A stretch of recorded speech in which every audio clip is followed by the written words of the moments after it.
इस बीच बड़ी खबर, बीजेपी संसदीय दल की बैठक अब खत्म हो गई है। संसद परिसर में बीजेपी संसदीय दल की बैठक चल रही थी, वो बैठक अब समाप्त हो गई है। इस बैठक में मुख्य तौर पर मंथन इस बात को लेकर हो रहा था कि विपक्ष के हमलों से संसद सत्र के दौरान कैसे निपटा जाए। जब भी संसद का सत्र चलता है, पार्लियामेंट का सेशन जब भी चलता है, तब भी हर मंगलवार को सुबह 9:30 बजे बीजेपी संसदीय दल की बैठक होती है। कल से मानसून सत्र की शुरुआत हुई थी, आज दूसरा दिन है, आज दिन मंगलवार भी है, इसलिए आज बीजेपी संसदीय दल की बैठक हुई है। और इस बैठक में बीजेपी के तमाम नेता और साथ ही खुद प्रधानमंत्री मोदी, गृह मंत्री अमित शाह इस बैठक में मौजूद थे। विपक्ष के तेवर जिस तरीके से हैं, उससे कैसे निपटा जाए, विपक्ष के आरोपों का जवाब कैसे दिया जाए, इसकी रणनीति इस बैठक में बनी है। तो बड़ी खबर इस वक्त की, बीजेपी संसदीय दल की बैठक की तस्वीरें आप देखिए, ये अंदर की तस्वीरें हैं, संसद भवन की ये तस्वीरें जहां पर बीजेपी संसदीय दल की बैठक चल रही थी। वो बैठक अब समाप्त हो गई है। विपक्ष के तीखे तेवरों से कैसे निपटा जाए, तब जबकि कैबिनेट में कई सारे नए चेहरे हैं, कैसे जवाब दिया जाए, इसको लेकर रणनीति बनी है।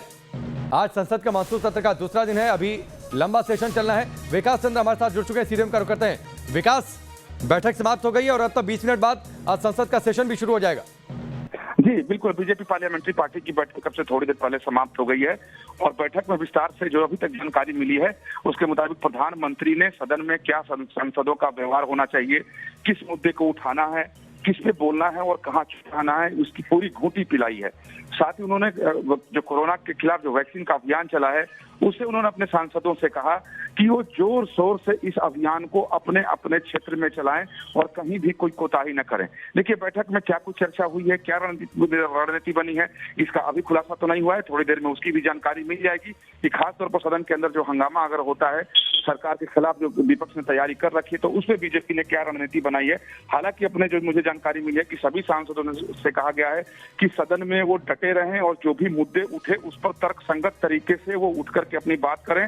अगर विपक्ष हंगामा करता है तो उसमें उस हंगामे में सत्ता पक्ष के लोग यानी बीजेपी के सांसद उसमें शामिल न हो। यानी कुल मिला के कह सकते हैं कि एक रणनीति बीजेपी ने भी अपने तैयार की है जो सदन के अंदर थोड़ी देर बाद ही देखने को मिलेगी। जी, निश्चित तौर पर थोड़ी देर बाद देखने को मिलेगी और सरकार को इस बात का एहसास है कि विपक्ष के तेवर विकास कैसे हैं।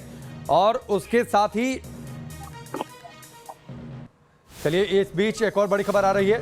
संसद में विपक्षी दल की भी बैठक चल रही थी, वो बैठक समाप्त हो गई है। दोनों सदनों में विपक्ष फोन टैपिंग का मुद्दा विपक्षी पार्टियों की ओर से उठाया जाएगा। सरकार को घेरने पर विपक्ष की रणनीति, तो दो बैठकें देखिए एक तरीके से चल रही थी। सेशन 11 बजे शुरू होगा, उससे पहले एक और बीजेपी संसदीय दल की बैठक, दूसरी ओर विपक्षी पार्टियां भी बैठक कर रही थी कि सरकार को घेरा कैसे जाए। अब रणनीति आज की ये बनी है कि दोनों सदनों में जो फोन टैपिंग का मसला है, जासूसी का जो मसला है, उसे जोरदार तरीके से विपक्ष उठाएगा। यानी आप ये समझ लीजिए कि आज का भी दिन हंगामे की भेंट चढ़ने वाला है। विपक्ष पूरे इस मूड में है कि सरकार को घेरा जाए फोन टैपिंग के मुद्दे पर। इस वक्त की बड़ी खबर, पार्लियामेंट में बीजेपी संसदीय दल की बैठक समाप्त हो गई है और साथ ही विपक्षी दलों की जो बैठक चल रही थी वो बैठक भी फिलहाल समाप्त हो गई है।